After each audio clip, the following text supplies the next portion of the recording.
नमस्कार बंधु আমার ভিডিওটিতে আপনারা দেখতে থাকুন।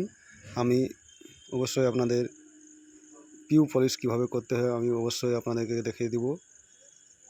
আপনারা দেখছেন এর আগে ভিডিও দিয়েছি আমি জানলাগুলো খুলে ঘষাঘষি গ্রাইন্ডার দিয়ে ঘষাঘষি করেছিল। এবারে আমরা সব পাল্লাগুলোকে হাত দিয়ে খুব ভালোভাবে ঘষে নেব। তার আগে আমার চ্যানেলটাকে অবশ্যই লাইক এবং সাবস্ক্রাইব করে রাখবেন এবং কার্পেটার বন্ধুদের শেয়ার করে দেবেন। এই যে দেখছেন ঘষাঘষির পর আমরা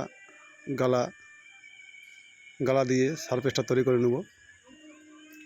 এর পিউ পলিশের সবচেয়ে প্রথমত কাজ হলো যে ফার্নিচারের সারফেসটা খুব ভালোভাবে তৈরি করে নিতে হবে, নাহলে পলিশটা খুব একটা ভালো হবে না। আপনারা আমার ভিডিওটাকে লাইক সাবস্ক্রাইব অবশ্যই করে রাখবেন।